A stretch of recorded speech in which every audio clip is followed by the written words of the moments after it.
Okay, 3, 2, 1. Oh my goodness. Good morning, good afternoon. Whatever it is for you, I hope you're having a fantastic day. My name is Zach Schomler. This is Strong Opinion Sports. Thank you so very much for tuning in. Today is Monday, February 11th, and it was a hard weekend. I got to briefly say, first of all, a lot of good football this weekend. It was great. I loved watching the AAF. Personally, in my life, it was hard. I want to say this. On last Friday, February 8th, it was the 3-year anniversary of my brother's death. And if you know the story, my brother committed suicide. He took his own life. And I just want to say, if you're struggling, please get help. If you have problems, please talk to somebody. The suicide hotline is 1-800-273-8255. But really talk to someone in your life. My brother never shared his struggles. One day I walked into his bedroom, I found him dead on the floor, and that really sucked. And so please don't do that. Talk to somebody. And, if you care about somebody, tell them you love them. Tell them you appreciate them. Make sure they know they're appreciated. I'm not certain that my brother knew exactly how much he meant to me. And so if I can pass anything along to you, please tell the people in your life you care about them, you love them. It can make a greater impact on them than you could ever possibly know. We have a great show today. First, I guess I want to start with this. The two most important news stories today are one that Kyler Murray, the former Oklahoma quarterback, Heisman Trophy winner, has decided he's going to fully commit to playing football. He's going to play quarterback in the NFL. He's going to enter the NFL draft. He will not be pursuing a career in baseball, it sounds like. That's a great move. I think it's a really smart move. One, it's him following his passion. It's your career. You're going to do your career. And not very many people get a chance to do what they love as their job. And so the fact that Kyler Murray is going in the pursuit of what his heart desires, that's really, really cool. I think that's massively important. Also, I think he could be more successful as an NFL player. And the truth is, Major League Baseball has 3 tiers of minor league systems before you even get to the big leagues. And the NFL is not like that. The NFL has the NFL and now the AAF.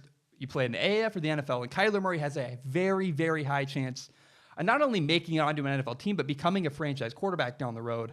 I think this is the right choice. Not only, again, his ability helps him in the NFL, but also the guy's following his heart. That is massively important. I think Kyler Murray joining the NFL and committing to playing quarterback is a big deal. I'm really excited to watch him, and I think he made the right decision in the end. The other big story today is that the Cleveland Browns have signed Kareem Hunt to a 1-year deal. And really, I think from a football standpoint, this is a fantastic move. You got to understand who Kareem Hunt is. The history of Kareem Hunt is a guy who got into a domestic violence dispute in February. There's a video of him kicking a woman. And when the video came out, the Kansas City Chiefs released him immediately. Kansas City Chiefs said, nope, we're not putting up with that. You're out. And so from a moral standpoint, I don't condone what he did. Nobody does. And the Cleveland Browns even said in their announcement today, we do not condone his actions. However, he's under an investigation. If he might be suspended, right? All this talk about Kareem Hunt might be for nothing, but it is possible he plays next year.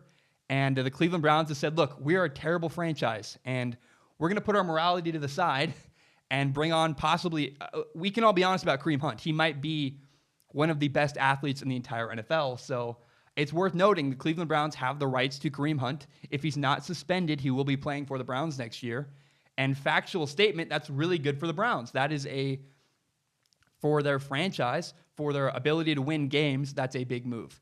Is it the right move morally? I have no idea. I'm not the judge of that, thank goodness. I don't want to be. We'll find out. Maybe their fans will boycott them. Who knows? But that did happen today. It's worth noting. I want to make a correction. In the last episode, I made a big mistake. It's embarrassing. I own my mistakes. I talk about things, and I try not to run away from the things I say that are dumb. I said last week that Brad Childress was the head coach of the Atlanta Legends in the Alliance of American Football. That was wrong. Brad Childress is not the Atlanta Legends head coach. The Atlanta Legends head coach is indeed Kevin Coyle. Brad Childress stepped down sometime in mid-January, about a month ago. I missed it. I don't know how I missed it, but I did. And we will talk more about the Atlanta Legends down the road. They have I got a lot to say. We're going to talk a lot about the AAF in this episode. I don't know about you. Maybe you have no interest in the Alliance of American Football. I went down the rabbit hole this weekend. I loved it. It was fantastic. A lot of fun to watch. And a majority of my show is actually dedicated to the opening weekend. I moved a lot of stuff back because I was just so fascinated. I loved watching this league. Football is my passion. It's my favorite thing in the world. And it really, really, not only did it grab my attention, it grabbed my respect. I thought this was a really good showing for the Alliance of American Football. Before we get into the stories I want to talk about, I want to say this. I'm working on a top 10 list of quarterbacks. I'm going to do a one entire show dedicated to quarterbacks in the NFL draft. I'll do a film review for each quarterback, all 10, and then the final topic, I will rank them. So there'll be 11 topics total in that episode. A film review for each quarterback showing highlights and footage and what their mistakes are. Very in-depth, probably will take me an entire week to work on. And then at the end, the 11th topic will be a ranking of best to worst. The 10 quarterbacks I plan on talking about are these 10. I'm going to list them now. That way, if you have any umbrage, you want me to talk about somebody I missed, you can. I will say this, though, first. 2 quarterbacks I refuse to talk about. One is Trace McSorley from Penn State. The other is Jake Browning from the University of Washington. I do not think these are great NFL prospects. I don't think they're worth our time. They might play in the AAF down the road, but I do not want to talk about those 2 quarterbacks. I have no interest. I don't think they're worth talking about. Now, the 10 I plan to talk about are these guys. 1, it's Clayton Thorson from Northwestern. 2, it's Drew Lock from Missouri. 3, Dwayne Haskins from Ohio State. Tyree Jackson from Buffalo is the 4th quarterback on the list. We'll talk about Kyler Murray, the Oklahoma quarterback. That's the one I'm most excited to dive into the film for. I can't wait to see if he's actually indeed potentially a franchise quarterback. We'll talk about Will Grier from West Virginia, Ryan Finley from NC State, Daniel Jones from Duke, Gardner Minshew from Washington State, and Jarrett Stidham from Auburn. Those are the 10 quarterbacks I plan on talking about. If I missed someone or there's someone you want me to talk about, please let me know. But right now, those are the 10 I plan on talking about, and I do not plan to talk about Trace McSorley or Jake Browning. Here's where I want to go next. First of all, I love this room. It's huge. It's daunting because it's very cavernous. It echoes a lot. There's people outside always making noise. It's very weird for me. Of all the settings I've shot my podcast in, this is probably the most difficult for me to record in. But it's been a fun adventure and a really interesting learning curve, how to avoid echo as much as possible. I'm working on getting a carpet in this room and then picking the right time to record when people aren't making a ton of noise and yelling and screaming outside. It's been a very trying task. I want to jump into this next, though, first. 8 new NFL head coaches were hired this offseason. I want to rank them. I'm going to rank them from worst to best. The worst hire to the best hire. We'll start with number 8, move all the way up. It's worth noting, though, the bottom 3 are hires I don't feel good about. There are 3 hires in the NFL this offseason that I just don't think, I don't have a lot of confidence they're going to work out. There are 2 in the middle I feel kind of lukewarm about. I'm on the fence. They could go either way. And the top 3 are hires I feel really, really strongly that they are going to succeed. So we'll start with number 8, the worst, and we'll go up from there. Number 8, the worst coaching hire of the 2018 NFL offseason was the Packers hiring Matt LaFleur. Matt LaFleur is a 39-year-old head coach. This is his first head coaching job. He's a former quarterback coach for the Falcons and the Redskins. He was also the offensive coordinator for the Rams 2 years ago, and most recently, last year, the offensive coordinator for the Tennessee Titans. He's got a lot of ties to Sean McVay, and that's a good move. I think he, as a coach, as an NFL offensive coach, could be very successful. The problem is not Matt LaFleur. Matt LaFleur is not the issue here necessarily. The problem is his quarterback, Aaron Rodgers. 2 big reasons, 2 big problems with Aaron Rodgers are this. One is his salary cap. He's making $33.5 million a year. His base salary next year in 2019 is $20 million. He's going to take up a large majority of the Packers cap room for years to come. I don't look around the league and see a lot of quarterbacks. Let's just be honest. The highest paid quarterbacks in the NFL do not win Super Bowls. They didn't even make the playoffs this year. That's a problem. I think that's going to bog down the Packers for years to come. Here's the bigger problem. I do not believe Aaron Rodgers is very coachable. I don't believe this. I've heard this from many people. Former Packers tight end Jermichael Finley recently talked about how he doesn't listen to his coaching. And it shows on the field. We saw Aaron Rodgers this last season run Mike McCarthy out of town. Mike McCarthy, a former Super Bowl winning head coach. Aaron Rodgers got rid of him. You can mince words all you want. That's exactly what happened. Here's the other problem. The Packers' new head coach, Matt LaFleur, is 39 years old. In contrast, Aaron Rodgers is 35.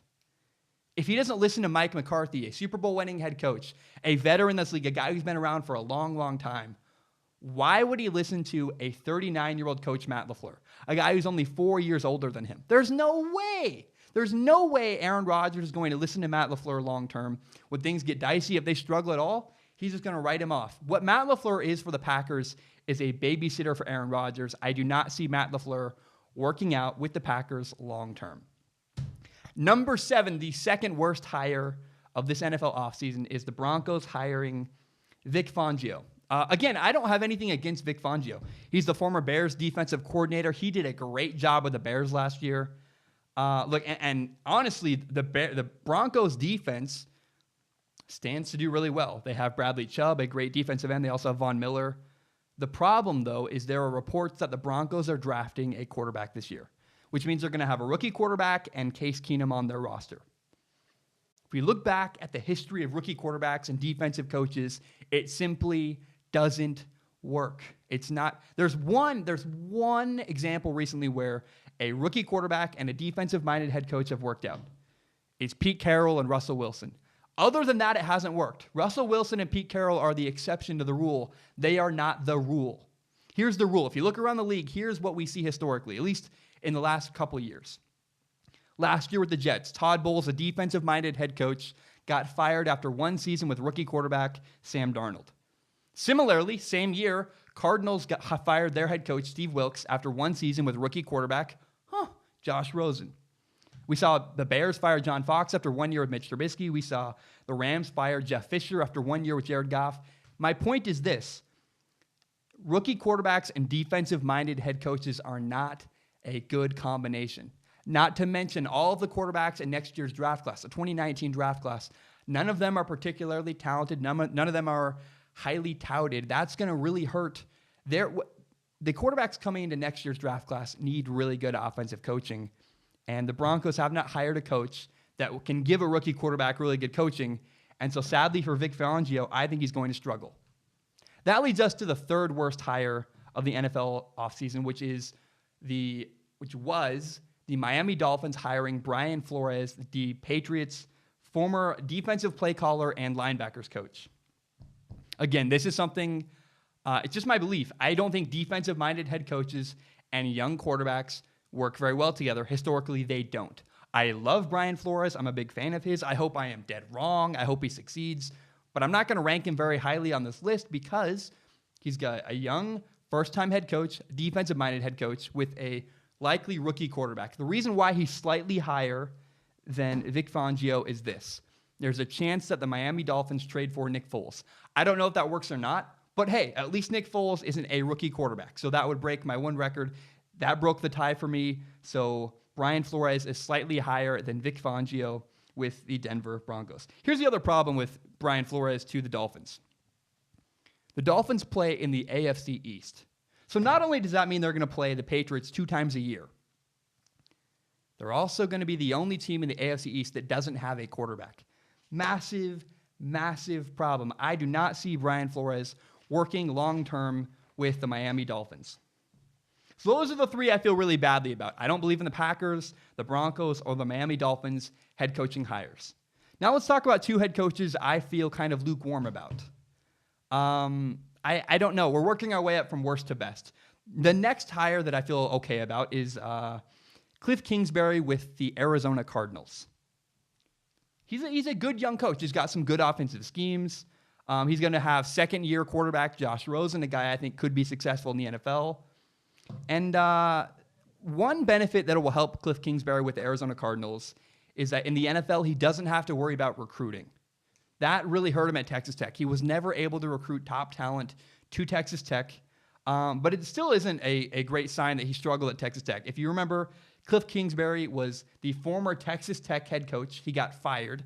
Then he was given the offensive coordinator job at USC and then promoted and got given a job after 2 weeks to be the Arizona Cardinals head coach. In 6 years with Texas Tech, Cliff Kingsbury went 35-40. 35 wins, 40 losses. And in 2018, his team went 5-7. They fired Cliff Kingsbury. That does not serve well. I don't know. It's hard to swallow a guy who wasn't successful in college. Why could he be successful in the NFL? We'll find out. I feel lukewarm about it. I could be wrong. I could be right. I don't know what to feel about it yet. I think that hiring a good offensive mind with Josh Rosen ideally works on paper, but again, Cliff Kingsbury has not been successful in the past as a head coach, so we just got to wait and see. Another middle-of-the-road hire is the Bengals hiring Zach Taylor to be their head coach. He was a Rams quarterback coach last year. He's a really young guy. He's 35 years old. And here's why it's another middle-of-the-road hire. Look, he's a young coach. He's got great offensive schemes. I put him higher on the list because of Andy Dalton. He does, whether you believe in Andy Dalton or not, we can all agree Andy Dalton is a solid, average, middle-of-the-road quarterback. And I think that will benefit Zach Taylor to have some kind of experience at quarterback. And that gives him a leg up on Cliff Kingsbury, who has an unproven second-year quarterback, Josh Rosen. So far on the list, we've had the worst coaching hire is Matt LaFleur with the Packers. He's number 8. Number 7, the Broncos, Vic Fangio. Number 6, the Dolphins, Brian Flores. Number 5, Cliff Kingsbury with the Cardinals. And number 4, Zach Taylor with the Bengals. Now let's move on to 3 hires I feel really, really good about in the NFL. Number 3 and 2 are neck and neck. They are both 2 coaches that got hired to help young second-year quarterbacks. And really what it came down to for me was which team needed their coach most. So the third best hire in the NFL offseason so far was the Browns hiring Freddie Kitchens to be their head coach. If you remember, the Browns fired their former head coach midway through last year's season. They got rid of Hugh Jackson. What they did was promoted their quarterback coach, Freddie Kitchens, to offensive coordinator. Freddie Kitchens did a great job last year with Baker Mayfield. He has now been hired as the head coach. This is his first head coaching job, but here's why I like it. Freddie Kitchens already has an established relationship with the Browns quarterback, Baker Mayfield. In fact, Baker Mayfield was fantastic last year. He set the rookie record for touchdown passes with 27. And even though he's never been a head coach before, that's why he's last on this list of the 3 coaches I feel really good about. I still think it's a great move. I believe in him, and I think, again, the relationship with Baker Mayfield is why this could work really, really well in Cleveland. Now, the second best head coaching hire, I know it's a weird one, I never thought I would say this, is the Jets hiring Adam Gase, the former Miami Dolphins head coach. Remember, he was fired by the Dolphins earlier last season, and in 3 seasons with the Dolphins, he had 23 wins and 25 losses. However, the problem you can argue is he never had consistent quarterback play. Ryan Tannehill, his franchise quarterback with Miami, was hurt every single year. In 2016, they went 10-6, had a good year. Then in 2017, Ryan Tannehill got hurt, and they had to pull out Jay Cutler out of retirement to be their quarterback. They went 6-10. That's hard to overcome. When your franchise quarterback gets injured and is out for the season, it's really hard to salvage your year, and that's actually what Adam Gase did. Going 6-10 is admirable when your whole plan had to be scrapped and reset.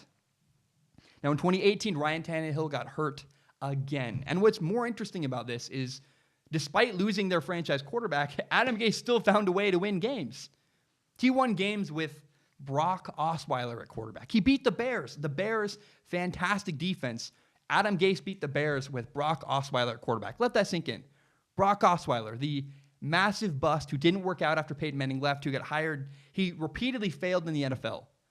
Adam Gase beat the fantastic Bears defense with Brock Osweiler. I don't know. That means something to me. Gase can really coach quarterbacks. That's his strong suit. So pairing him with second-year quarterback Sam Darnold in New York, that's a pairing I feel really good about. He also knows the division really well. He's going to be eager to beat the Dolphins. And despite, I know, Adam Gase's weird eyes in that interview, I feel really, really good about Adam Gase as the head coach of the New York Jets. Now, the best hire of the 2018 NFL offseason, in my opinion, was the Tampa Bay Buccaneers hiring Bruce Arians to be their head coach. If you don't remember, Bruce Arians is the former Cardinals head coach. He also was the Colts interim head coach when Chuck Pagano was getting cancer treatments. In 5 years with the Cardinals, Bruce Arians dominated. He was 49-30 as a head coach, 49 wins, 30 losses. And really the reason why he retired in the first place, it was a perfect storm that led to Bruce Arians' retirement. He had some health issues. His starting quarterback, Carson Palmer, was retiring. He said, look, I'm going to hang it up, go focus on my personal life. I am so glad to see him back in coaching. We often forget Andrew Luck had a great rookie year. That was because of Bruce Arians. Bruce Arians really, really helped Andrew Luck in his rookie year and developed him as a quarterback. Not only is Bruce Arians a quarterback guy, though, He's a no BS kind of guy. He plays you hard and he plays you really straight. He doesn't beat around the bush. He will directly tell you how he feels. He's very honest. He's very open. If you hear him in interviews, he cusses far too much. He gets in trouble on radio interviews. That's going to be really, really good for the Buccaneers quarterback, Jameis Winston. Bruce Arians, the reason why he's the best hire of the 2018 NFL offseason is Bruce Arians might be single-handedly saving the Buccaneers franchise because he might be saving the career of their quarterback, Jameis Winston. Jameis Winston needs help. He's had problems off the field. He's had problems on the field. He's been okay, but he's needed better coaching. This might be the move that helps Jameis Winston and continues his career. Jameis Winston hasn't played awful. Look, he's had a 61% completion percentage, 88 touchdowns, 58 interceptions in the last couple of years. But again, off the field issues have really, really been the problem for Jameis Winston. And Bruce Arians is a stand-up guy. He's a guy that will be hard on Jameis. He'll keep him in line. I think it's going to be massively, massively helpful for Jameis Winston and his career to have a guy, a leader, a veteran, a guy who shoots him straight like Bruce Arians around that franchise. And if the Buccaneers had to give up on Jameis Winston, they'd have to completely reset their entire franchise. They'd be rebuilding. They'd be tanking again. So bringing in Bruce Arians and hoping he can help revive Jameis Winston's career is a huge move. And I think that is why hiring Bruce Arians makes that the best NFL head coaching hire of the 2018 NFL offseason. Okay, we got a lot of stuff to talk about today. We're going to talk about the Alliance of American Football. I saw a lot of stuff I liked. We'll talk about two teams in the AAF I think are massively in trouble. We'll talk about the quarterbacks a lot. I do want to talk about two stories first. We'll talk about Clemson in college football. We'll talk about Clemson, and I want to talk about Oklahoma quarterbacks. This episode is entirely about football. If you don't like football, I don't know why you would ever listen to my podcast, but we're not going to talk about anything else. On Thursday, I moved a lot of stuff back. I was going to do a podcast on Thursday. I had a hard day. It was the anniversary of my brother's death. I had to take time off. On Thursday, we're going to talk about the Tobias Harris trade. Tobias Harris got traded by the Clippers to the 76ers. We'll talk about some stuff with LeBron James and the way NBA players are treated. We'll talk about Khalil Mack, Jimmy Garoppolo. We'll talk about the 49ers. We'll talk about the Vikings. A lot of NBA stuff next week, NBA trade deadline stuff. We'll talk about. I'm a little late. I don't care. This weekend, the thing that grabbed my attention was the Alliance of American Football. But first, I do want to say, in case you missed it, I don't know how you would have missed it, Clemson just won the college football national championship. They throttled Alabama. Alabama lost to Clemson. Clemson beat Alabama 44-16. And I really believe Clemson's dominance is going to continue. Clemson. You guys get all mad when I say Clemson the wrong way. I don't really care. You know who I'm talking about. Get over it. Clemson has a great culture in place, and we saw an example of it the other day. Clemson gave two of their assistant coaches raises. Tony Elliott and Jeff Scott are co-offensive coordinators for the Clemson. I don't care. I'm going to say it my way. If you don't like it, get out of here. They gave Tony Elliott and Jeff Scott $150,000 pay raises. They now both make $1 million. So what that leaves us with is Dabo Swinney before his raise, he'll probably get a raise this offseason. Dabo Swinney makes $6 million. Brent Venables, a defensive coordinator, makes $2.2 million. And now Jeff Scott and Tony Elliott both make $1 million each. Here's what that tells us. Clemson takes care of their guys. This is the reason why Clemson has been successful for years and why it's going to continue. They have built a really good culture with good coaches that invest in their players, and the university is paying it forward. They're taking care of their coaches, saying, we'll pay you more money. We will keep you around. We want to keep this going and keep our long run extended. That is what's very, very fascinating and really, really cool about the culture that Clemson has put forth. It's worth noting, basically only Ohio State compared to this in the last couple of years. Ohio State last year had 3 assistants making more than $1 million. That now has ended. Only one of them do. Ryan Day, one of the assistants who made $1 million, got promoted to head coach at Ohio State. And Greg Schiano, one of the assistants who was making more than $1 million, has been hired by the New England Patriots to be their defensive coordinator. So now the only Ohio State assistant coach that makes more than $1 million is defensive coordinator Alex Grinch. So again, what we're seeing is Clemson's unprecedented. They are believing their coaches. They're paying their coaches a lot of money to keep them around. And if Clemson dominates Alabama for years to come, this will be the difference. Alabama has not been able to keep assistant coaches around. They don't want to work with Nick Saban long term. They don't get paid very well. Everybody who coaches with Nick Saban sees Alabama as a stepping stone, a chance to be there for a year. It's like prison. It's like punishment. You be there, you do your time, you get out, and you move on to greener pastures. Clemson is not seen as a stepping stone. It's seen as a landing spot. It's a place you're rewarded to coach with Clemson. You get paid well, you get to be around really good people, and you get to win a lot. And that difference in culture is why Clemson not only dominated Alabama this year, but why I think their dominance will continue down the road. Before we get into the Alliance of American Football, I want to make a prediction. And drink some water first. This is something that's going to make a lot of people mad. So, this might bother some people. I know that a lot of my opinions make people very, very mad all the time. Someone's going to get mad no matter what you say. But this is one I feel really strongly about. I strongly believe graduate transfer Jalen Hurts will be the starting quarterback for Oklahoma next year. And it doesn't necessarily have anything to do with Jalen Hurts. It has more to do with their incoming quarterback, Spencer Rattler. Spencer Rattler will not start for Oklahoma in 2019 unless Jalen Hurts gets injured. But I look at Jalen Hurts, the graduate transfer from Alabama going to Oklahoma. He's mature. He's wise, well beyond his years. He understands leadership. And I'm really concerned in contrast with their quarterback recruit, Spencer Rattler. Spencer Rattler is the top quarterback in the 2019 high school class. He's a five-star quarterback. He's the only five-star quarterback in the 2019 quarterback class.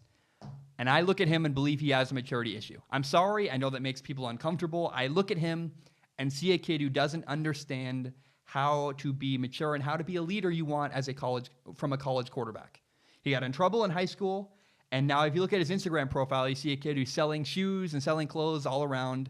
And he's like live streaming in Panda Express. And the way he carries himself, you're very flippantly talking about, of course I'm going to start at Oklahoma, and really talking very weirdly publicly about Jalen Hurts. Not only does he not seem focused on football, Spencer Rattler doesn't seem focused on football. He doesn't seem to have the maturity it takes to be a quarterback in college. Again, maturity is a very, very important necessity for a college quarterback. I don't think he has that. I don't think Spencer Rattler has the maturity right now as an 18-year-old kid, however old, maybe he's 19, I don't know. And he could down the road, right? He could change. I hope he changes. But right now, I do not think Spencer Rattler has the humility or the maturity to be the leader of the Oklahoma franchise, to be the leader of the Oklahoma football program. I don't see that from Spencer Rattler. I don't think he's going to beat out Jalen Hurts. I think he also might struggle. If you look back at the history of five-star quarterbacks in college football, most of them, the majority of them all transfer. Max Brown, Jacob Eason, even guys who are stable, who have even guys who don't have problems with maturity end up transferring and leaving. And when I see a guy like Spencer Rattler with a lot of red flags, a lot of what appear to be maturity issues, that makes me really, really concerned. I hope I'm wrong. I don't mean to make people mad. I'm not rooting against him. I hope he gets his stuff together. I hope he's fantastic. But right now, Spencer Rattler's actions do not inspire a lot of confidence, and I do not think Spencer Rattler will be the quarterback in 2019 for the University of Oklahoma. I know a lot of people there are a lot of rumors about that. I think Oklahoma got Jalen Hurts. They're lucky to have Jalen Hurts. And I'm very concerned that Spencer Rattler might have issues down the road because of his maturity, because of his lack of humility in the Oklahoma football program. And he might indeed transfer. That's what happens to most five-star quarterbacks, especially when they struggle early. I think it's very possible Spencer Rattler might struggle early at the University of Oklahoma. I'm sorry to say that. I don't feel good about that. But that's what I see watching from the outside. Again, his actions don't inspire a lot of confidence.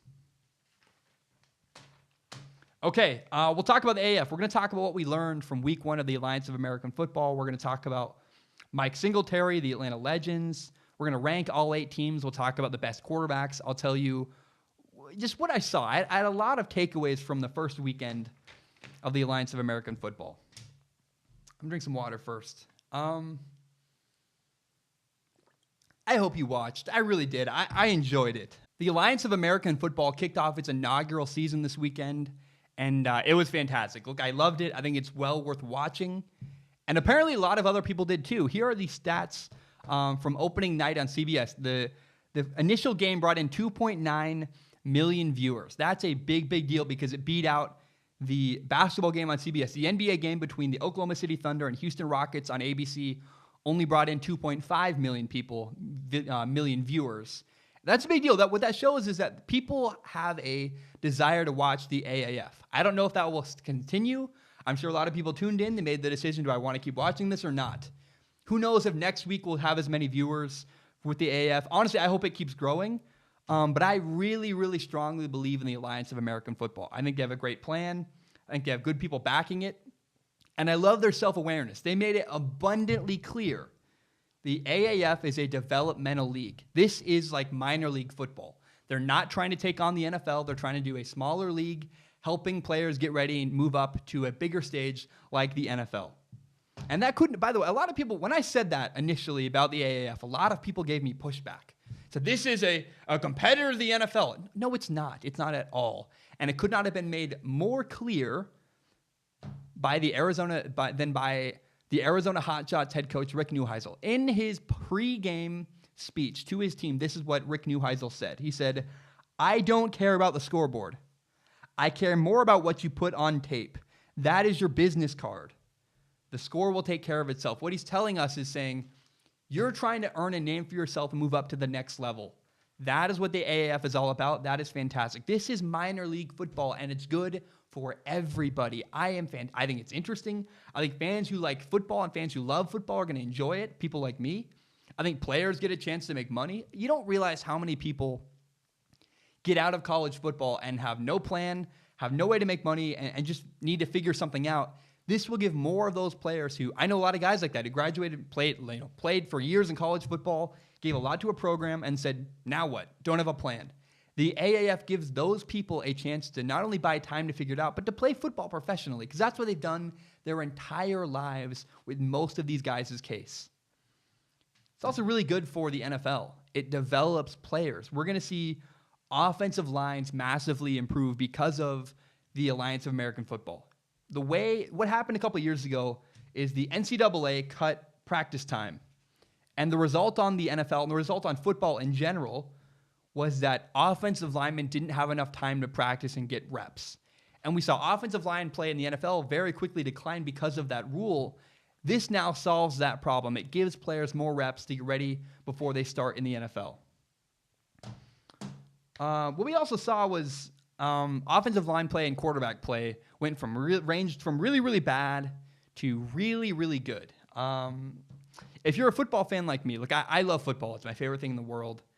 The AAF is really fun to watch because you see a lot of mistakes. You see a lot of people make really, really bad plays, bad decisions, bad mistakes. And if you like learning about football, the AAF is far more interesting to watch to me than the NFL because there's more mistakes more frequently. It's kind of like watching a preseason football game. You'll see a lot of small things, missed assignments. Here's a great example. Mike Martz is the quarterback, Mike Martz is the head coach for the San Diego Fleet. He's a legendary offensive-minded head coach. Their offense really struggled and looked really bad, but the reason was because a lot of people were out of position. Over time, we're going to see guys not only get in the right spot, but learn what they're doing. There's a reason why all the people in the AAF are not in the NFL. They had trouble in training camp last year lining up, getting in the right spot, running the right routes. That, I think, is going to show later in the season. Week 1 to 10, I think the San Diego Fleet are going to make the greatest improvement over the course of the season. Another thing we saw I really, really liked was really, really cool audio clips. All the quarterbacks and all the coaches are mic'd up, which means you get an insane level of access into their huddles, into their conversations on the sideline. And what I want to do is I want to point to 2 instances in particular where I saw something that I thought was really, really cool. The first one was between the San Diego Fleet and the San Antonio Commanders. There was a meeting on the sideline before a third down for the Commanders, and Logan Woodside, the quarterback for the Commanders, went over to head coach Mike Riley. They had a conversation about it, and it was very clear the players had a play they believed in. They said, we want to run this play. We think it can work. Here's why. And they pitched it to him, and they convinced Mike Riley to let them run it. Now, sadly, the play didn't work, right? Logan Woodside missed the throw, but the guy was open. And it was just really cool to see the way players and coaches interact on the sideline and how that whole dynamic works. The other thing I saw that I really, really liked, as a result of being mic'd up all weekend was the post-game meeting between the two coaches, Mike Martz and Mike Riley, the San Diego Fleet head coach and the San Antonio Commanders head coach. They, the Commanders beat the Fleet, and they met at midfield and shook hands and had a conversation. I've always wondered what that was like. It was actually really jovial. Two guys who clearly like each other and had an interesting relationship. They were very friendly between each other. I loved getting to see that and getting to hear the audio and the sound clips between each other. I've always wondered what that looks like. And what I'm really curious about is, do later down the road, do we see a coach who's really mad and pissed off? Do we get to see a coach who's mad, shake hands with another coach he's mad at, and hear that soundbite? That would be entertainment gold. That is what I want to see. And that's what the AAF did all weekend, was provide just fantastic, fantastic entertainment all around. There are two other cool features about the AAF I want to talk about before we get into who won and who lost and why and what happened. Two cool features about the Alliance of American Football. One is the bonus structure. What it does, every player makes the same base salary. Your first year in the AAF, you make $70,000. Your second year, you make $80,000. And your third year in the AAF, you make about $100,000.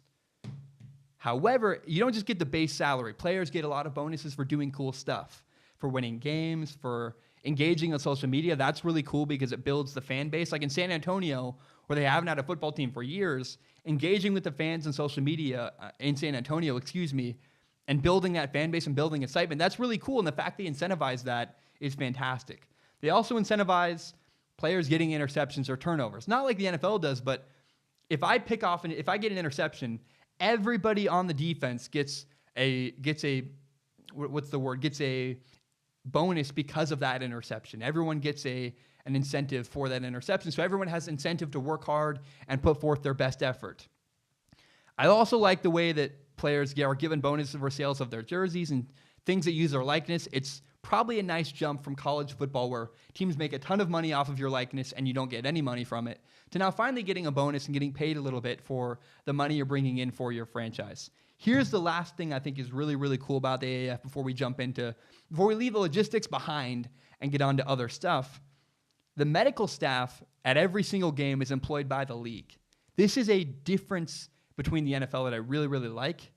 I don't know that this happens in the NFL. I'm sure it does. I just can't prove it. I don't want to talk about that too much. But we don't know if a team is hired by a franchise, their best interest is to keep players on the field to help the franchise. Their employer is the team, not the league. When a medical staff's employment and where their paychecks comes from the league itself, their best interest is keeping players healthy and keeping players safe. I don't know. I'm not accusing anybody in the NFL of any kind of, withholding information or trying to do whatever to get players back on the field. I'm sure it does happen. I don't know. But now we know there's a complete non-bias between the teams getting medical staff help getting players help from the medical staff. That's a really interesting difference that I like, is we know the medical staff's only interest is safety first, keeping players healthy rather than helping teams win games. It's a notable difference. I'm sure that the former NFL players involved with the AAF or the people that said, we want that, it's very important. I really like that notable difference. And in general, I really like the Alliance of American Football. I think it's fantastic, a great product that I really, really believe in. Let's get into the nitty-gritty, the interesting, weird, nerdy stuff about the Alliance of American Football. I want to start with this. The AAF team, the Memphis Express, have a really, really big problem. The problem is they don't trust their quarterbacks. And look, I get it. The Memphis Express's quarterback is Christian Hackenberg. Christian Hackenberg went 7 for 18 passing, had only 54 yards and an interception. Look, he didn't play great. I'm not defending his play. And even when they put in the backup Brandon Silvers, he wasn't much better. He also threw an interception. But a big part of why the Express's quarterbacks didn't do well was because of their coaching. The play calling was terrible. It's horribly predictable. And here's one sequence, for example, I want to talk about with the Memphis Express. They ran the ball 11 or 12 times in a row, completely just pounding the rock over and over and over again, never running play action. And what's even more surprising about the fact they ran the ball 12 times in a row was that it worked. They were moving the ball down the field. But what they never did was run play action, which means they never faked the run, and used it to utilize the fact that players were sucking up to stop the run and throwing the ball downfield. When you run the ball that many times, it gives you a huge advantage that the Memphis Express didn't use. They never used play action, and it was just baffling. I didn't understand why they weren't using the advantage they had to their benefit. But it's even weirder and even worse of an offense is that when the Memphis Express did finally throw the ball, they didn't even try deception. They went with 5 wide receivers, didn't even have a running back in the backfield, making their offense entirely one-dimensional, all run or all pass. They only threw the ball on 3rd and long, and they clearly just did not trust their quarterback at all. What it showed was they're heavily predictable. You know, if the only time they're going to throw the ball is 3rd and 15, hey, we're going to run a defense to stop passing. It's easy. And they weren't setting up their quarterbacks to succeed. It's awful, it's predictable, and it's bad coaching. And I think the biggest problem, I think the root of the problem for the Memphis Express on offense is their head coach, Mike Singletary. Mike Singletary is the former head coach of the San Francisco 49ers, and he's always struggled with quarterbacks. This is a guy who was a Hall of Fame NFL linebacker, right? He is a highly accomplished football player. The problem is he never, ever trusts his quarterbacks. As long as he's been a head coach, this has always been a problem with his. Mike Singletary sees his quarterbacks as an obstacle to overcome rather than a valuable asset you can use to win games. Here's my case in point, is for 3 years, Mike Singletary was the head coach of the San Francisco 49ers. He went 18-22, 18 wins, 22 losses. When Mike Singletary was fired, he said this. He said, in this league, you got to have a quarterback if you want to win games. Here is the problem.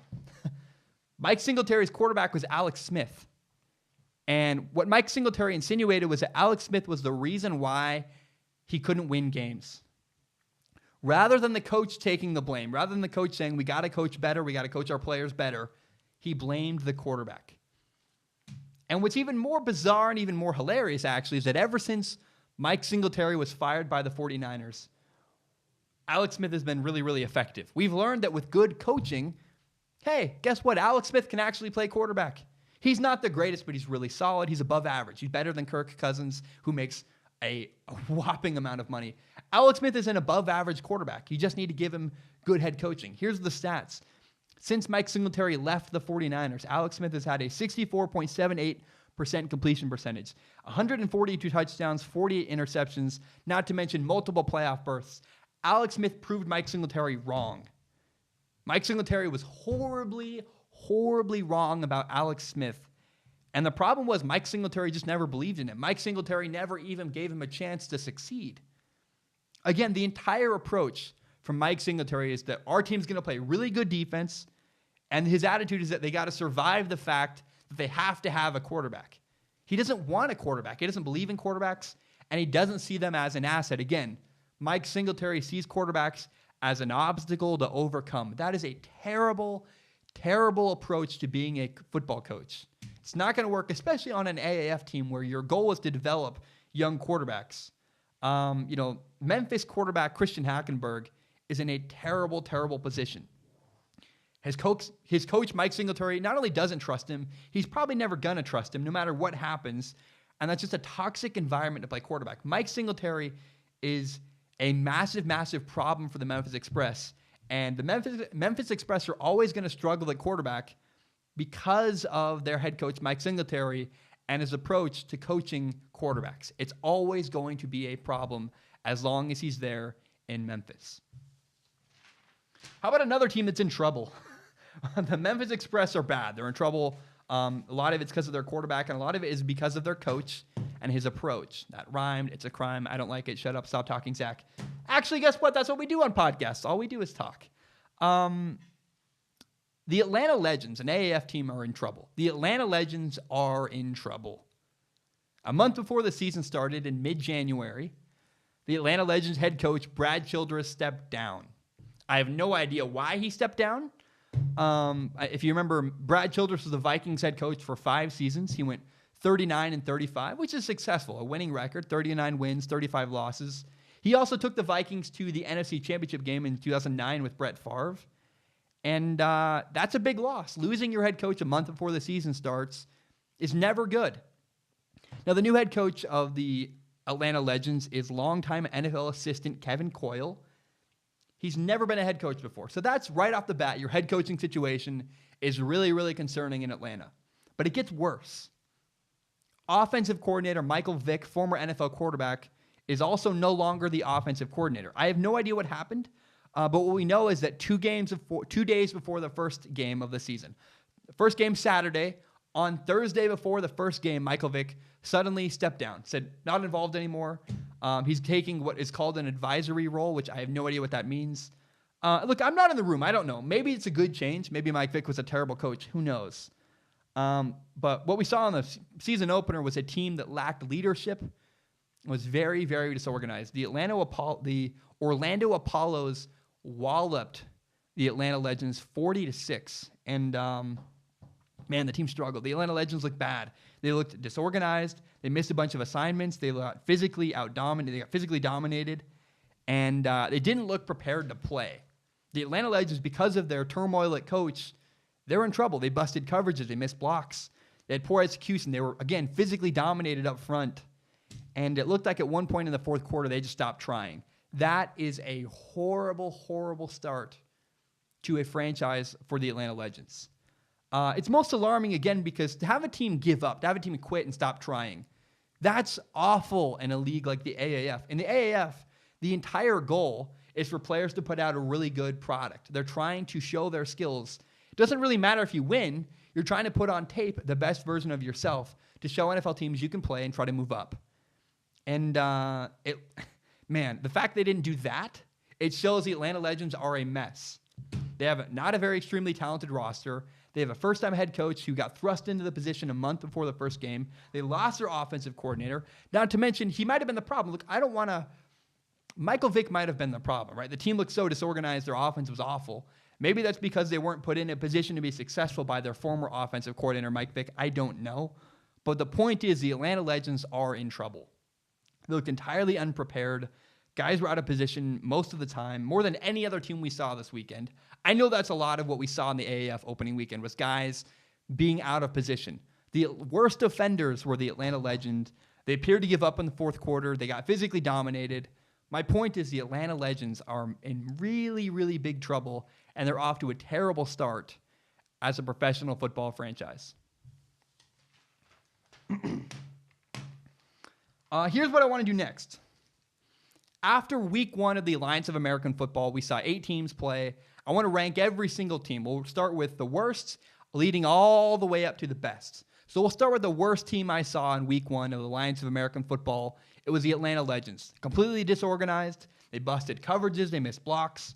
They had poor execution. They had a lack of effort in the fourth quarter. And they got physically dominated. All of that is terrible. It's because of, I think, their turmoil at head coach and turmoil at offensive coordinator. But the worst team in the Alliance of American Football is, in fact, the Atlanta Legends. Number 7, the second worst team in the AAF, is the Memphis Express. They got shut out by the Birmingham Iron 26-0. Look, the reason why they're not the worst team in the AAF, despite what it might look in the box score, is they had some bad breaks. They had some bad calls, some unfortunate breaks. They had a touchdown called back. They had a big catch by the Birmingham Iron that probably shouldn't have been called, but there wasn't enough evidence to overturn it. Here's the big problem with the Memphis Express. Their defense is solid. I was actually impressed. The problem is they didn't get any help from their offense. The Memphis Express's offense is awful. They ran the ball literally 12 times in a row, and they never used play action. They never did anything creative. They were super predictable, and they don't trust their quarterbacks. The Memphis Express are going to have a really long season as long as they don't put their quarterbacks in position to succeed, which they haven't so far. And that is why the Memphis Express are the second worst team in the entire Alliance of American Football. Number 6, the third worst team, number 6 out of 8. The San Diego Fleet are in trouble. They're not awful. I think this is the team, if any team has a massive improvement that starts at the bottom and quickly moves up to the top, it will be the San Diego Fleet. That is because of their head coach, Mike Martz. Mike Martz has a brilliant offensive scheme. The problem is Mike Martz's offense relies on execution. It relies on players adhering to really fine details and following a very strict plan. And look, let's just be honest, there's a reason why players in the Alliance of American Football are not in the NFL. They couldn't follow those plans on other teams. And so we saw the San Diego Fleet miss blocks, they missed assignments, and this might improve with time, we don't know. But right now, they're always going to be limited by their quarterback. Mike Bercovici, the guy they started on Saturday, really struggled. Who knows? Philip Nelson might be the answer. I don't know. But right now, the San Diego Fleet are in trouble. They're the third worst team in the Alliance of American Football. Now we're starting to get into teams that are solid. We'll start with this. The fifth best team, number 5 out of 8 in the Alliance of American Football are the Salt Lake Stallions. They're coached by Dennis Erickson.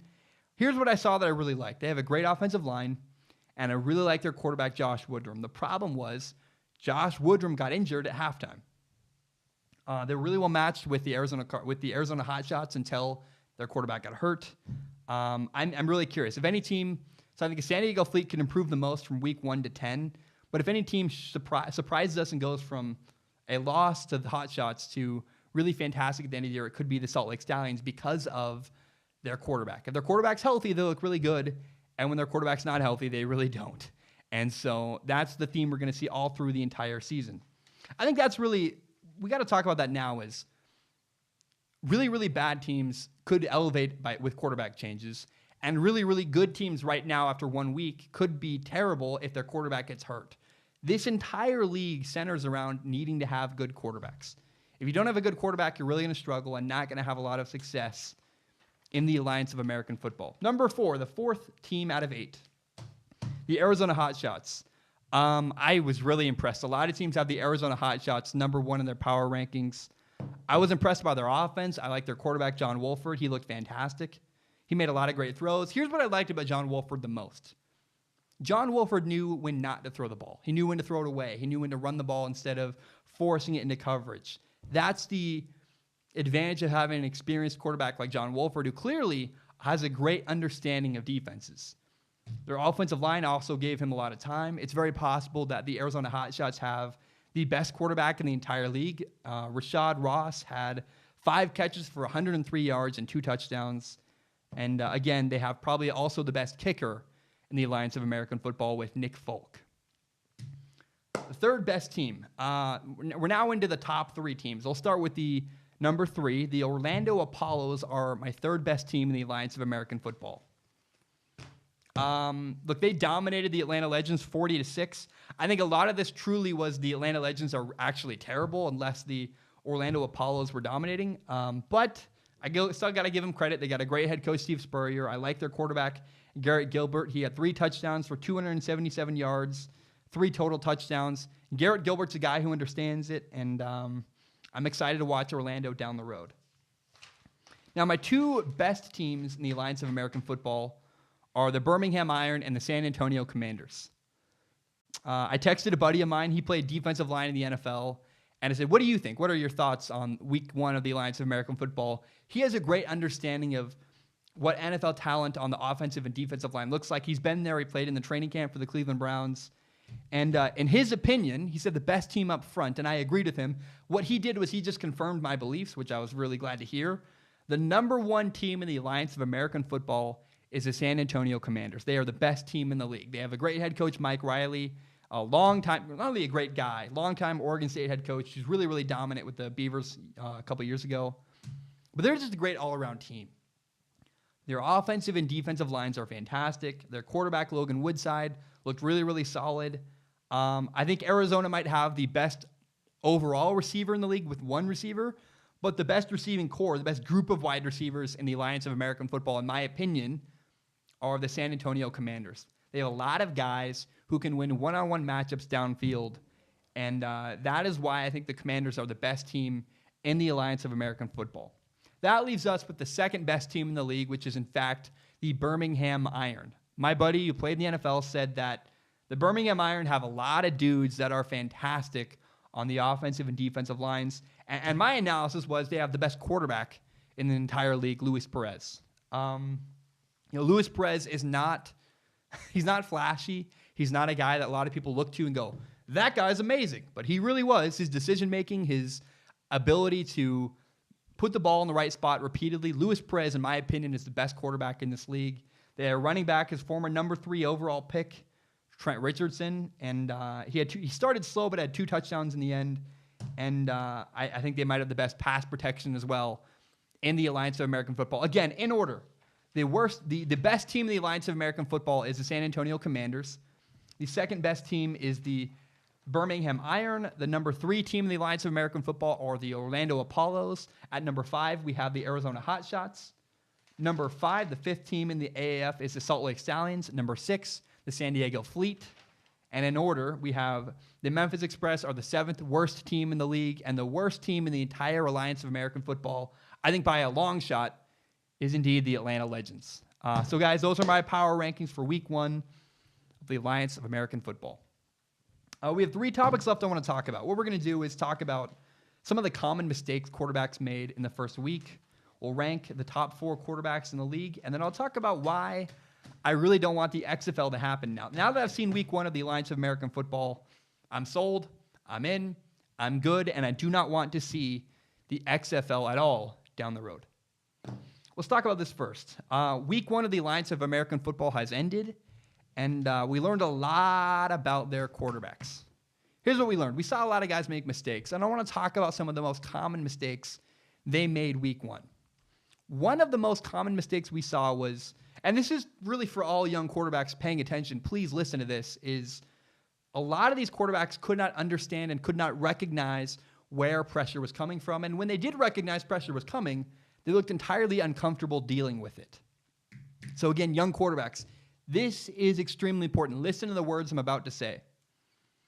A defense blitzing you, a defense bringing extra guys to try to get after the quarterback is a really, really good thing. You want that. You welcome that. You embrace that. It's a numbers game. If a linebacker blitzes, if 3 linebackers all blitz me, yeah, that sucks. I'm probably going to get hit. But what that means is underneath routes in the middle of the field are probably going to be wide open. And if they're not, it means we have man-to-man coverage all across the board. Now, that can't happen in the Alliance of American Football. In the Alliance of American Football, you can only bring a 5-man rush. But again, what that means usually is 1 linebacker's blitzing, and wherever that linebacker's coming from, there's a vacated spot on the defense. So if the team brings 5 people at the quarterback, it means there's only 6 people dropped back in pass coverage, and it means you have an advantage with numbers, a matchup and a numbers advantage downfield in passing concepts. So you got to understand, young quarterbacks, you welcome blitzing, you welcome pressure on the quarterback. When they bring extra bodies, you like that. Now, most quarterbacks in the Alliance of American Football week 1 could not handle that. They were either afraid of pressure or they couldn't recognize where it was coming from and throw the ball to the right spot.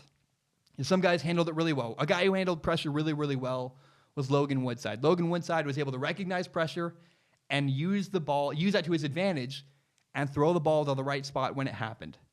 Now, some guys couldn't figure it out. They couldn't figure out where pressure was coming from. You know, at times, Mike Bercovici, the San Diego Fleet quarterback, simply had no idea pressure was even coming.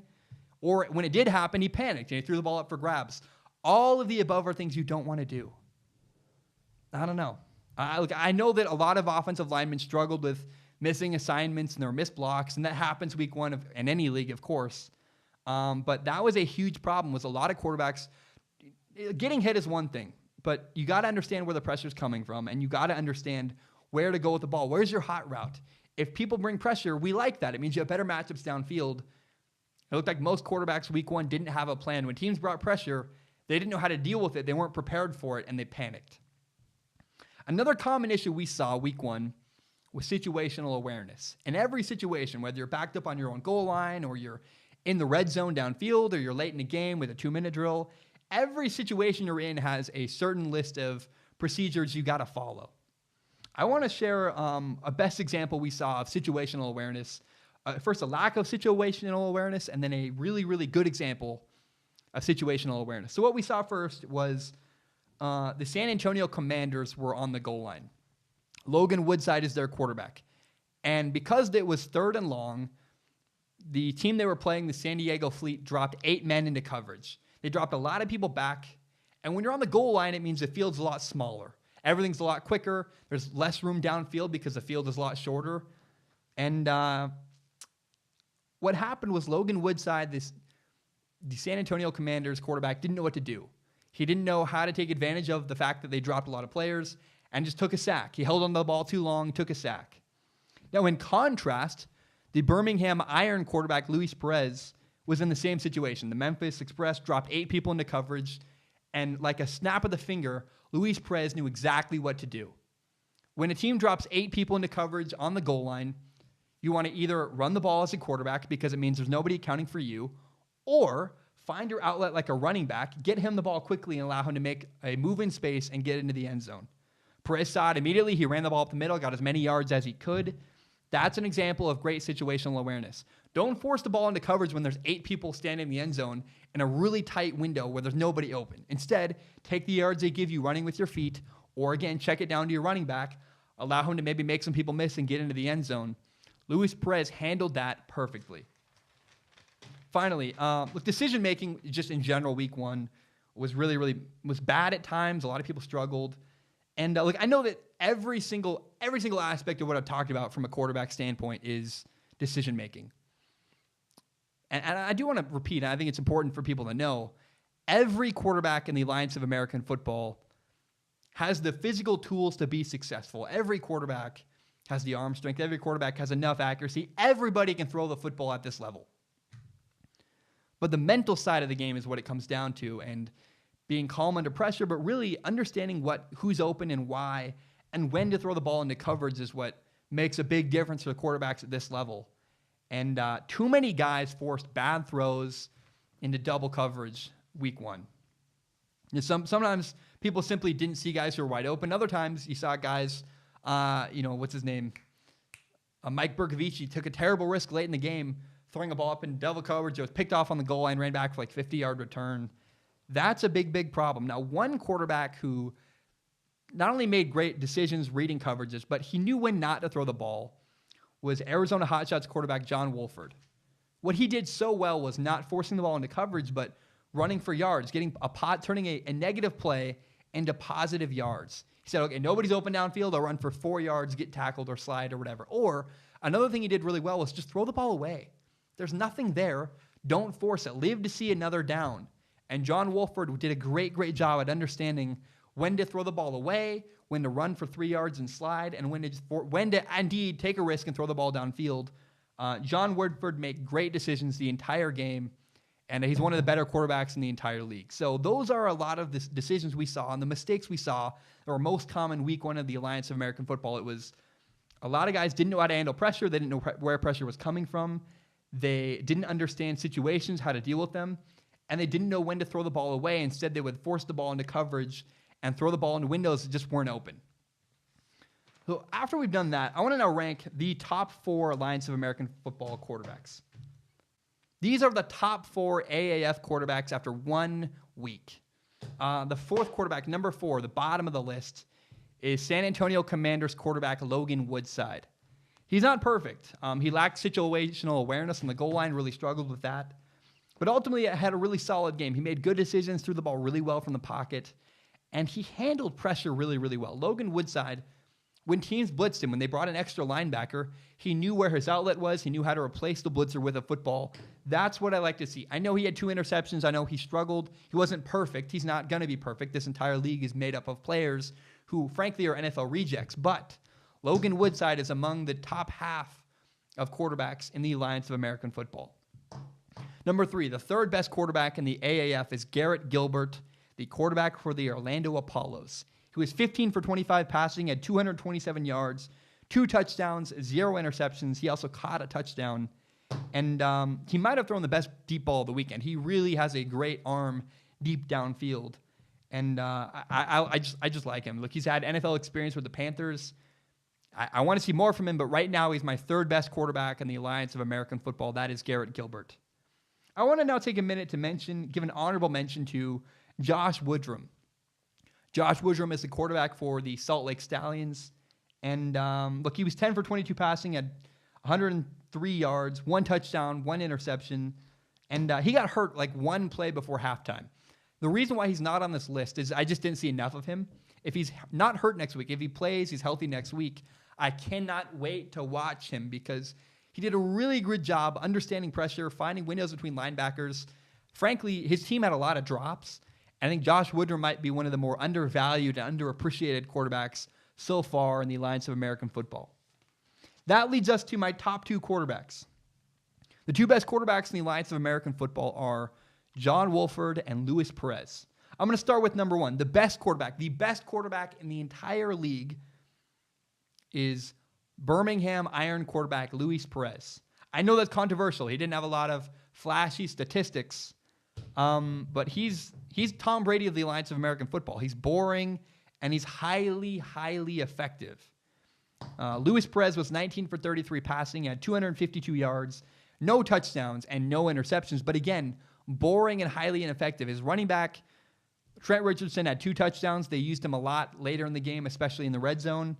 And what Luis Perez does that I love, not only does he understand leadership, there were reports when he was with the Rams that he would beat Sean McVay into the facility. His understanding of the game is impeccable. He really, really has a great understanding of where to go with the ball in certain situations, how to handle pressure. If you blitz him, he'll make you pay. I love Luis Perez. Again, he's not going to light up the stat room. He's going to be very boring all year. He's probably, a lot of people might call him a game manager, but he is fantastic. He really understands where to go with the ball at what times, how to handle situations. His mental understanding of football is just incredible. And that is why, in my opinion, Luis Perez is the best quarterback in the entire league. The second best quarterback in the entire league is John Wolford, the Arizona Hotshots quarterback. If you want flashy stats, you got him. He was 18 for 29 passing, 275 yards, 4 touchdowns. He also ran 8 times for 23 yards. John Wolford throws great downfield. He's good in the pocket, and he understands when to run, when to not run. But what I loved the most was not only the throws he made downfield, but the throws John Wolford didn't make. John Wolford didn't force the ball into coverage. The two quarterbacks who did the best job taking care of the ball were Luis Perez and John Wolford. When guys weren't open, John Wolford didn't force the ball into double coverage. He didn't take unnecessary risks. He tucked it and ran for a couple yards, or he threw the ball away. That patience, that is so, so rare and so, so fantastic. And I love what he did. He limited bad plays. He either ran ball downfield or he threw the ball away. John Wolford is the second best quarterback in the Alliance of American Football. So again, 5 notable quarterbacks you want to watch next week in the Alliance of American Football are Garrett Gilbert, Luis Perez, John Wolford, Logan Woodside, and Josh Woodrum. Those are the 5 quarterbacks I think are the best 5 quarterbacks and the 5 quarterbacks you should pay attention to long-term in the Alliance of American Football. With that said, after watching week 1 of the Alliance of American Football, not only I'm sold, right? I love it. I think it's fantastic. And now I really, really do not want the XFL to happen. So if you don't know, the Alliance of American Football and the XFL, the AAF and the XFL are both 2 proposed professional football leagues. They're both new. They're both startups. And the Alliance of American Football beat the XFL out of the gate. Right now, the XFL is scheduled to start next year in 2020. And I think they just need to admit they got beat out of the gate and I should abandon their project. I don't want it. I really, really do not want the XFL to happen now. I love the AAF brand. I trust the people involved. They're self-aware. It's a developmental league. They have tons of former NFL players involved. And I think they're doing it the right way. I really, really like the strategy and the process the AAF is taking. If a developmental league is ever going to work in America, this is how it's going to work. So my opinion, I want the AAF to succeed. I do not want the other league. So the AAF is one league. I don't want the other league, the XFL, ever to happen. I want it to stay far away. The XFL is being backed by chairman of the WWE, Jim McMahon. And instead of working with the NFL, the AAF has taken a very partisan approach. They're saying, we want to be partners. We want to feed into your league. We want to be a developmental league for the NFL. In contrast, the XFL is taking the NFL head on. They're trying to make, in their words, not mine, a better product than the NFL. They're trying to innovate the way football is played. I don't like that at all. I think it's stupid. They're trying to cater to people who are mad at Roger Goodell and people who are mad at the NFL. And I just think it's an unsustainable, bad plan. It's a stupid plan that's not only not going to work, it's going to fragment the market and really, really make it so not only can the AAF not succeed, it'll make it so both can't succeed because of the fragmented market. I think it's a mistake. Here's a great example. The XFL here's an example of them taking on the NFL head on. The XFL is putting a team in Dallas, meaning they're trying to take on the brand, the Dallas Cowboys. That is so stupid. I don't understand what you're doing. Why would Give a team, give a franchise, give a city that doesn't have a team that wants a team, a place like Portland, a place like, I think Birmingham was a great spot. San Diego was a genius spot for the Alliance of American Football to put a team. Do not take a team on like the Dallas Cowboys head on. That is just so stupid and wrong. Look, I'm a fan of the NFL. I'm also now a big fan of the AAF, and I want the AAF to succeed, which means I just don't want the XFL to ever happen. I think having the XFL would simply create confusion. I think people would go, which league is that? What team is? It's already hard enough to learn 8 new teams. To make them learn another whole league worth of teams and have other stuff, why even go there? I just don't think it's smart. I think it's going to create confusion and oversaturate the market. I really, really do not want the XFL to happen at all. Here's my point. I'm good. I love the AAF. I love what it stands for. I love the fact that they're trying to help players. It creates a ton of financial incentives. Their medical staff is employed by the league. They're doing it the right way. The AAF is made for the players and fans, and I do not want the XFL coming along and screwing that up. I don't think it's a smart move. I think the AAF could work. I really believe in the Alliance of American Football. I think it's a great idea that could be successful down the road. And I think the XFL, another league trying to come in and creating their own market, could just fragment the entire. It could fragment the market. It could ruin the chances of both leagues succeeding, and I don't think that needs to happen. The AAF is good. Why try to ruin it with another league and just confuse everybody? I just don't feel good about it at all. The only good part of having the XFL come into the fold would be it would give even more former college football players a chance to play football and make money. That's a great reason, right? If that's your argument, I understand. But my counter would be, okay, just start new AAF franchises. Start it under the Alliance of American Football. If you want more players to work, give them more franchises. And the Alliance of American Football, I like their plan. I like their strategy. I chose the AAF. I don't want anything to do with the XFL, and I just hope they never take off. I want them to stay away. I think they dilute the product. I think they confuse everybody. What's about like my dad, for example, has no idea what the AAF even is. I had to explain it to him. So it'd be one thing for him to learn how the AAF works, but then him trying to learn it again and not getting all confused, there was no way. Long story short, I've been rambling now about this. I think the XFL, a second minor league football league is a bad idea, and I don't want it. I side with the AAF. I do not want the XFL to ever happen. I'm good. I'm out. I hope Jim McMahon hangs it up and says we're not doing this. And that is legitimately how I feel. Guys, that's my podcast. Thank you so much. Again, on Thursday, we'll talk about Jimmy Garoppolo. We'll talk about Khalil Mack. We'll talk about some of the trade deadline stuff in the NBA. But personally, I just the Alliance of American Football grabbed my attention. It was really engaging to me. I loved it. I thought it was fun. And I really wanted to talk about it today. I was really pumped. I will say this. My goal for this podcast, now that I've moved, I've settled in at college, I'm learning my playbook. I'm learning how to do college classes at a different place. I really like where I live. My goal now is to do a podcast every Monday or Tuesday, and then every Friday or Thursday. What means I'm going to do a podcast at the beginning of every week, like today, and at the end of every week, like I'll do Thursday. That is my goal. If you're listening on audio feeds and you're just trying to figure out something, because I haven't been very consistent recently, what I want you to expect is a podcast at the beginning of every week and at the end of every single week. That is what I'm dedicating to you guys. Beginning of every week and end of every week. That is when you can expect to have podcasts every single week from Strong Opinion Sports. Guys, my name is Zach Schalmer. Thank you so much. Hope you guys have a great week. And bam, we are done.